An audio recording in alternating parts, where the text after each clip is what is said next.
வணக்கம் நண்பர்களே, உங்கள் வெற்றியை நோக்கிய எங்கள் பயணம்.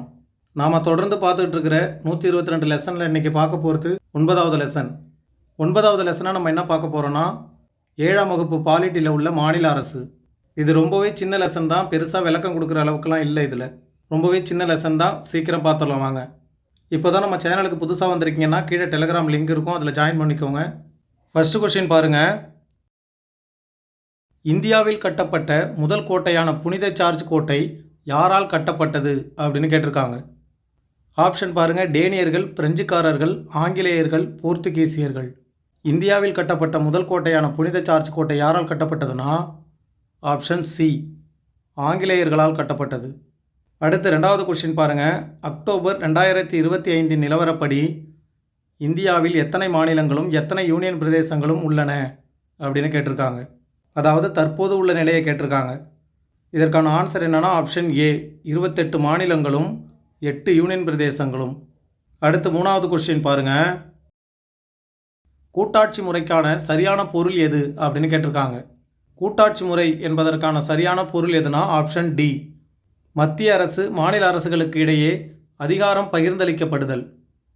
சரியான கூட்டாட்சி முறை அப்படிங்கிறது மத்திய மாநில அரசுகளுக்கு இடையே அதிகாரங்களை பகிர்ந்து கொள்ளுதல். அடுத்து 4வது கொஸ்டின் பாருங்கள். டேஷ் தனிப்பட்ட முறையிலும் கூட்டாகவும் மாநில சட்டசபைக்கு பொறுப்புடையவர்களாக உள்ளனர். யார் தனிப்பட்ட முறையிலும் கூட்டாகவும் மாநில சட்டசபைக்கு பொறுப்புடையவர்கள்னா ஆப்ஷன் சி, அமைச்சர்கள் தான். அடுத்து 5 பாருங்கள். சரியான கூற்றை தேர்ந்தெடு. கூற்று 1 பாருங்கள். இந்தியா இருவகையான அரசாங்கங்களை கொண்டுள்ள ஒன்று. புதுடெல்லியை தலைமையிடமாக கொண்டு செயல்படும் மத்திய அரசு, மற்றொன்று அந்தந்த மாநில அரசுகள். 2 பாருங்கள். இந்திய நாடு நாடாளுமன்ற மக்களாட்சி அமைப்பை கொண்டுள்ளது. 3வது கூற்று பாருங்கள். நம் இந்திய அரசியலமைப்பில் மத்திய அரசும் மாநில அரசும் இணைந்து செயல்படுகின்றன. இதில் எது சரியான கூற்றுன்னு கேட்டிருக்காங்க. இதற்கான ஆன்சர் என்னென்னா ஆப்ஷன் டி, அனைத்து கூற்றுகளும் சரி.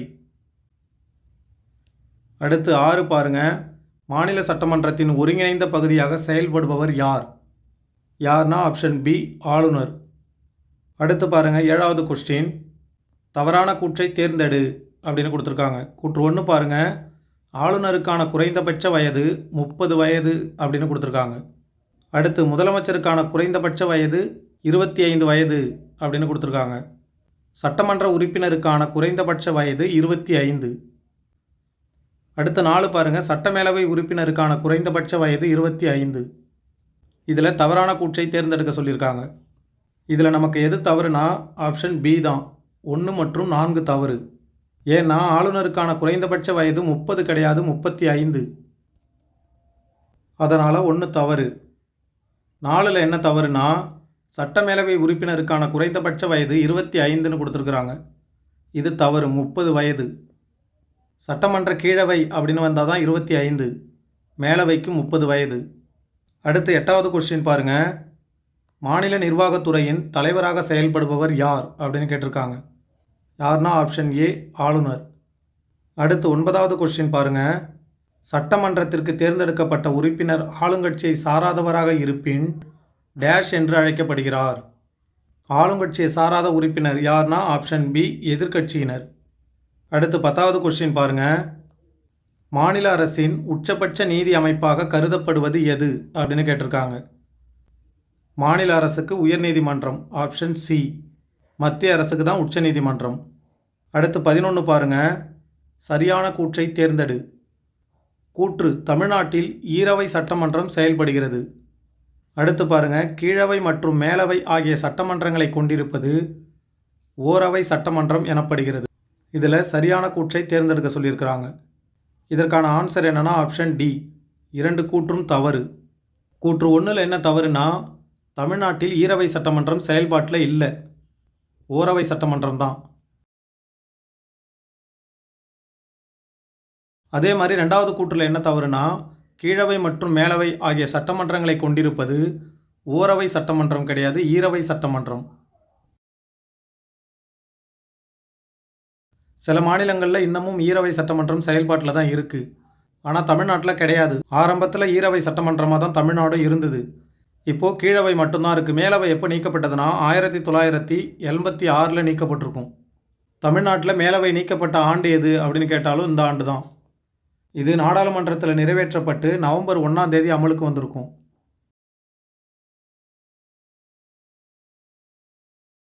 அடுத்து 12வது கொஸ்டின் பாருங்க.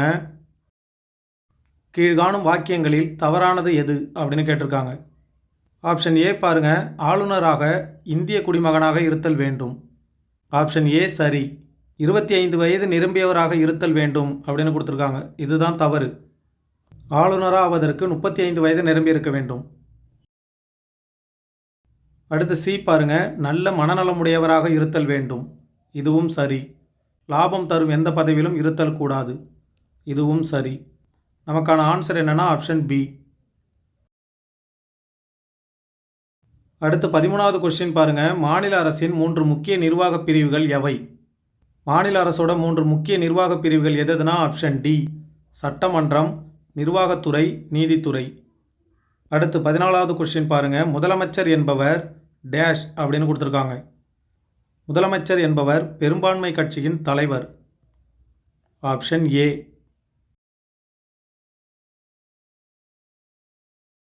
பதினைந்து பாருங்க, கீழ்காணும் கூற்றுகளில் தவறானதை தேர்ந்தெடு அப்படின்னு கொடுத்துருக்காங்க. கூற்று 1 பாருங்க, அரசு செயல்படுவதற்கு சட்டமன்ற உறுப்பினர்கள் பொறுப்புடையவர்கள் ஆவார்கள். கூற்று 1 நமக்கு சரிதான்.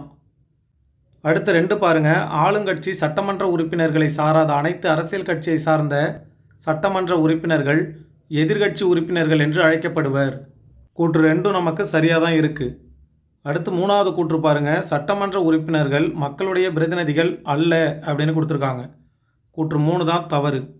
சட்டமன்ற உறுப்பினர்கள் மக்களுடைய பிரதிநிதிகள் தான். அப்போது நமக்கான ஆன்சர் என்னன்னா ஆப்ஷன் சி, கூற்று 3 மட்டும். அடுத்து 16வது கொஸ்டின் பாருங்க, பொறுத்துக. சட்டமன்ற உறுப்பினர்கள் சட்டமன்றம். அடுத்து ஆளுநர் மாநிலத்தின் தலைவர். முதலமைச்சர் பெரும்பான்மை கட்சியின் தலைவர். அடுத்து யூனியன் பிரதேசங்கள் 8, புனித ஜார்ஜ் கோட்டை தலைமைச் செயலகம். Option B. நமக்கான ஆன்சர் என்னன்னா 4, 3, 5, 2, 1. அடுத்து 17வது கொஸ்டின் பாருங்க, ஈரவை என்பதற்கு சரியான விளக்கத்தை தேர்ந்தெடு. இதற்கான ஆன்சர் என்னன்னா ஆப்ஷன் சி, ஈரவை என்பதற்கு மேலவை மற்றும் கீழவை கொண்ட சட்டமன்றம். அடுத்து 18 பாருங்க, கூற்று இந்தியா கூட்டாட்சி முறை அரசாங்கத்தை கொண்டுள்ளது. சரிதான்.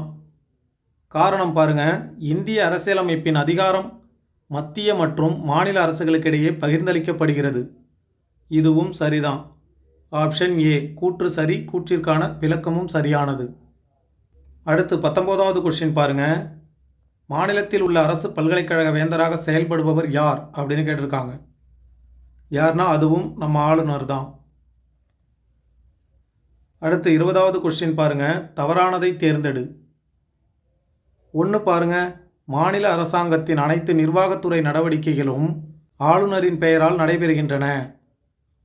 2வது கூற்று கவனிங்க, மாநில சட்டத்துறையால் இயற்றப்படுகிற அனைத்து சட்ட முன்வரைவுகளும் அவரின் ஒப்புதலுக்கு பின்னரே சட்டமாகின்றன. 2 கூற்றுமே உண்மைதான், சரி. நமக்கான ஆன்சர் என்னன்னா தவறானது எதுவும் இல்லை. அடுத்து 21வது கொஸ்டின் பாருங்க, மாநில தலைமை வழக்கறிஞர், மாநில பணியாளர் தேர்வாணையத்தின் தலைவர், உறுப்பினர்கள், மாநில தலைமை தேர்தல் ஆணையர், அரசு பல்கலைக்கழகங்களின் துணைவேந்தர்கள் போன்றோரை நியமிப்பவர் யார் அப்படின்னு கேட்டிருக்காங்க.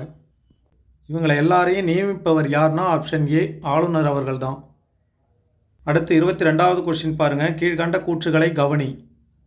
மாநில நிர்வாகத்துறையில் பெயரளவு தலைவராக ஆளுநர் செயல்படுகிறார். அடுத்து பாருங்க, மாநில நிர்வாகத்துறையின் உண்மையான தலைவராக முதலமைச்சர் செயல்படுகிறார். ஆளுநர் அமைச்சர்களுக்கு இலாகாக்களை ஒதுக்கீடு செய்கிறார். இதில் நமக்கு 1, 2 சரியாக இருக்குது, 3 தவறாக இருக்குது. ஏன் தவறுனா, ஆளுநர் கிடையாது, முதலமைச்சர் தான் அமைச்சர்களுக்கு துறைகளை ஒதுக்கீடு செய்வார். அப்போது நமக்கான ஆன்சர் என்னன்னா ஆப்ஷன் சி, 1, 2 மட்டும்தான் சரி.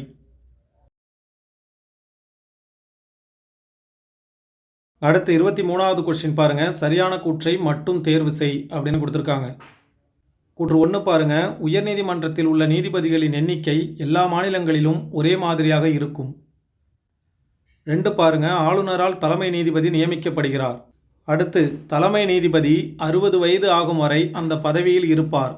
4வது கூற்று பாருங்க, ஆளுநர் 3 ஆண்டுகளுக்கு ஒரு முறை குடியரசுத் தலைவரால் நியமிக்கப்படுகிறார். இதில் சரியான கூற்று எதுனா ஆப்ஷன் டி, சரியான கூற்று எதுவுமே இல்லை. எல்லா கூற்றுகளுமே தவறு. கூற்று 1 பாருங்க, உயர்நீதிமன்றத்தில் உள்ள நீதிபதிகளின் எண்ணிக்கை எல்லா மாநிலங்களிலும் ஒரே மாதிரியாக இருக்கும்னு கொடுத்துருக்காங்க. ஒரே மாதிரியாக இருக்காது.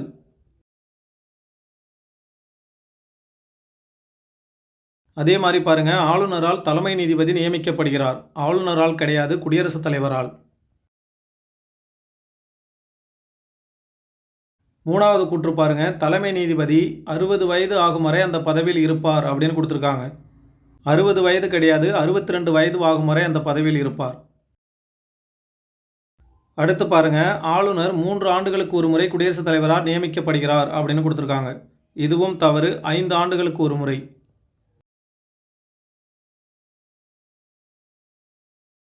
அவ்வளோதான் நண்பர்களே. அடுத்த லெசன் 10ல் சந்திப்போம்.